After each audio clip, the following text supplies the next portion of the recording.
Hi class. So this is my capstone project for the PE capstone class.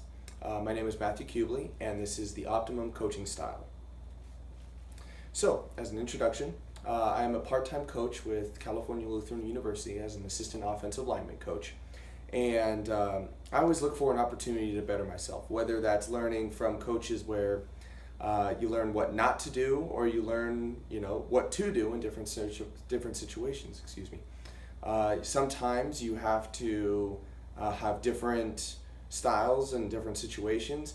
And for me, I wanted to know, as a new coach, I wanted to know just kind of a baseline empirically, what is a good coaching style? Because when you ask people, hey, what's a good coaching style? What do you do for each thing?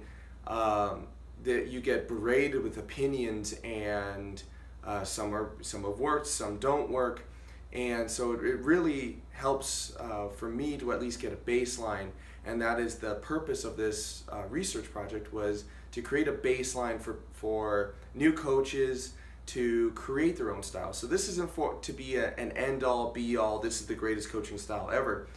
This is to create a baseline so that a coach can create his or her own style and really start it off on the right foot. This can also be used for an older coach who isn't seeing the results that they want to see, and so maybe need a revamp on coaching. And because with new generations of kids and athletes, there's new ways to coach them.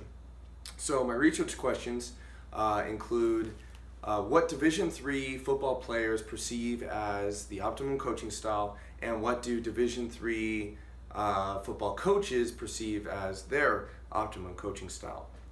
So the first scholarly article in this project, it was to determine the effects of autonomy supportive coaching styles compared to controlling coaching styles.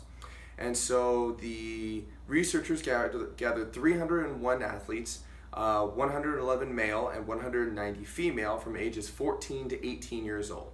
They had a multiple question survey, and they found, which is not too shocking, that players performed better with autonomy and supportive coaching styles.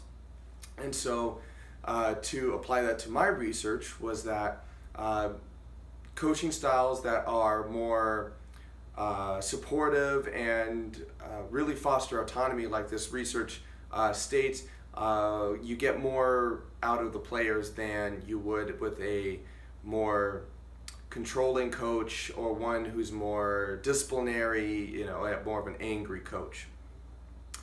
And then my second scholarly article was the research investigated how ideas of masculinity in college football coaches got transferred to their players by their mannerisms and their beliefs.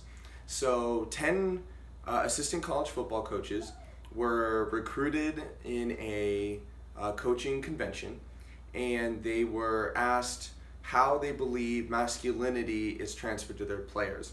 And all of them stated that they believe football is a very great way to teach young men how to be men, really, and how to be masculine. And they found that the coaching is, really helps shape those roles. And so how it applies to my research was that it's really a proof of concept that a coach's opinions, a coach's way of going about things rubs off on their players. Whether or not they agree on their ideologies, little bits of them do rub off on the players, and can either be for good or for worse, depending on how the coach coaches. So, there we go. So for the third scholarly article, the research was a study created a measurable number of coaching behaviors that influences sportsmanship. So this very much interested my research, because mine was basically the same thing, an empirical, measurable coaching styles, but mine was for embetterment of enjoyment and peak performance. But it's really the skills in this, the stats in this research are very transferable, where They took 30 high school athletes, 14 girls and 16 boys, ages 14 to 18, and they recruited them, and they had a 43 to 86 minute interview with them where it was qualitative research, and they had set expectations of sportsmanship, and basically they described how they developed their sportsmanship. Whether the coaches, as I said before, had set expectations, the disciplinary actions of bad sportsmanship compared to good sportsmanship. Was good sportsmanship rewarded, bad sportsmanship punished? Any number of those things that really develop their sportsmanship style and how they perceive themselves as good sportsmen or bad sportsmen. And so the application of this is that, again, it's very identical, was that players respond to how their coaches treat them. And so if a coach is saying, hey, get away with what you can, you're more likely to have a player who's willing to cheat, more willing to hurt another player.